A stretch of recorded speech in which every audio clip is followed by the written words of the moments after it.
আমি আসলে ঠিকই বলেছি, আমরা একজনের উপর দিয়ে যাচ্ছি। অসম্ভব সুন্দর।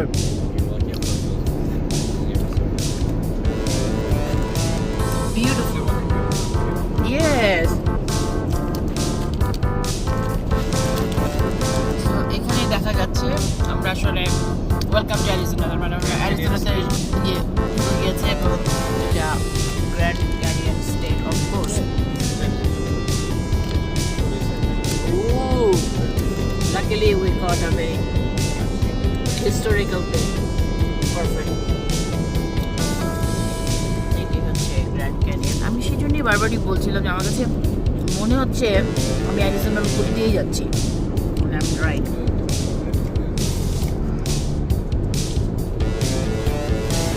আমরা অ্যারিজোনার পথিমধ্যে নামলাম হচ্ছে, তার কারণ হচ্ছে ইন্ডিজেনাস একটা আদিবাসীদের একটা দোকান এখানে আছে। তার সাথে আমি আপনাদেরকে আসলে দেখাবো।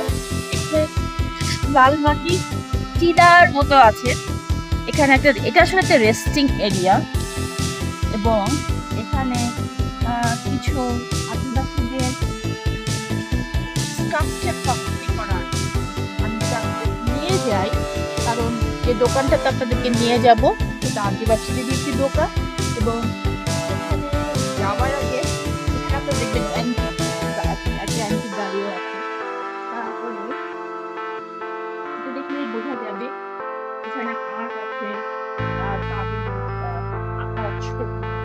তারপরে যে আমরা যখন ব্যাডমিন ক্যাচের কিনি, এই যে ফেদার আদিবাসীরা কিভাবে আগে বাঁশি বানাতো, তাদের এই যে উইন্ডমিল এবং এগুলো কিন্তু স্টোন, এটা একটা স্টোন এবং এটা দেখছেন এগুলো সব হচ্ছে উডেন পিস, গাছ কেটে কেটে ছোট ছোট করে রাখা। এগুলো কিন্তু তাদের তৈরি ক্রাফটসম্যানশিপ। তো আমি এখানে কি বানালে ছবি দিয়েই করতে পারি।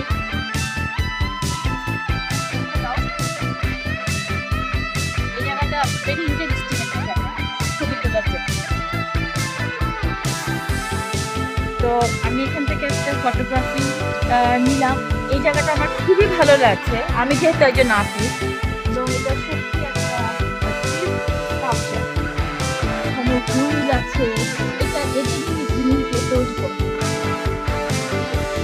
দেখা যাচ্ছে এবং এখানে একটা আপনার ট্রেসপাসিং যাতে না করা যায়, কেউ অতিক্রম করে না যায়।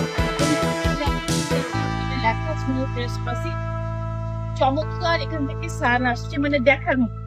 এই জায়গাটা আমি যে দাঁড়িয়েছি, খুব ঠান্ডাও না খুব গরমও না, মনে হচ্ছে শরৎকালের একটা মানে একটা ফ্লেভার, একটা ওরকমই একটা ভাইব মনে হচ্ছে। এখানে একটা ছোট তুলে ধরার মতো আছে, মানে বেশ সুন্দর এই জায়গাটা। তো আমি আপনাদেরকে একটু পজ করে দোকানে নিয়ে যাবো, কারণ আমাদের অন্য অনেকগুলো জায়গাতে আবার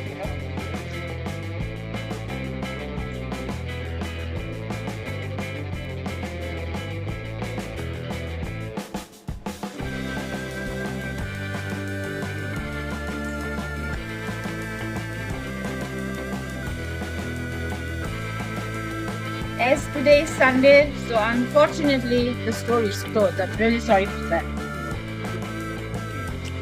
ফোনই মনে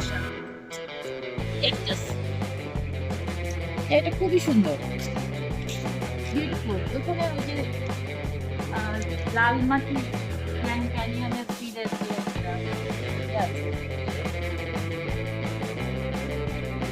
ভেরি বিউটিফুল। তো এই পর্যন্ত এখন থাকো, আবার তো আসবোই। আমি এখন আসলে যাচ্ছি যে রাস্তাটা দিয়ে, এটা একদম গ্র্যান্ড ক্যানিয়নের পাশের রাস্তা, জাস্ট ফরেস্ট, আর ফরেস্টের ভিতর দিয়ে যাচ্ছি। ডান দিকে গেলে গ্র্যান্ড ক্যানিয়নে চলে যাবে। সো আমরা আসলে গ্র্যান্ড ক্যানিয়নে যেহেতু যাচ্ছি না, আমরা এই রাস্তাটা দিয়েই ধরে যাচ্ছি। এবং আশেপাশে বলবো না, বলবো যে পাশে যদি দেখা যায়, দুই পাশেই একেবারেই ফরেস্ট, গহীন জঙ্গল এবং জঙ্গলের অবশ্য এর মধ্যে কিছু কিছু বাড়িঘরও হয়েছে। ইদানিং আমি দেখতে পাচ্ছি বাড়িঘর, কিন্তু বা পাশটাতে কোনো বাড়িঘরই নেই। সো অলমোস্ট একসাথে সময় চালিয়ে আসলাম। আপনারা সামনের ভিউটা দেখেন, খুবই সুন্দর, যত সুন্দর দেখছে, এবং আলো পড়ার কারণে মনে হচ্ছে যে শিল্পীর আঁকা ছবি। খুবই সুন্দর এবং উপভোগ্য।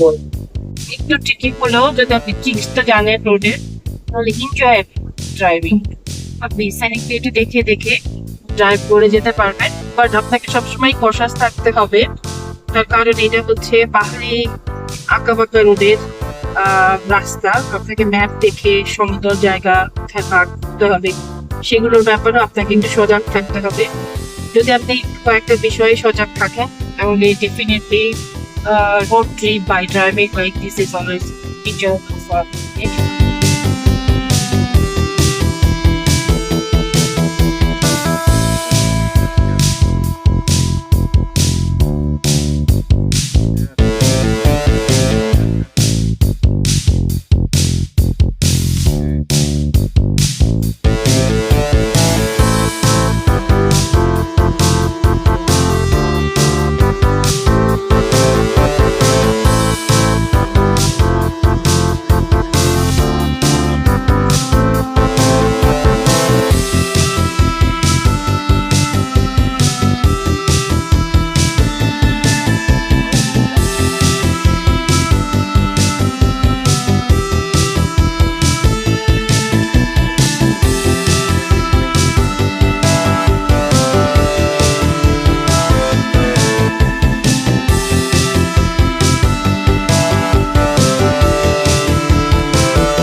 আমি এখানে কিছুক্ষণের জন্য থামলাম নেভাদার এই ভিউটা নেওয়ার জন্য।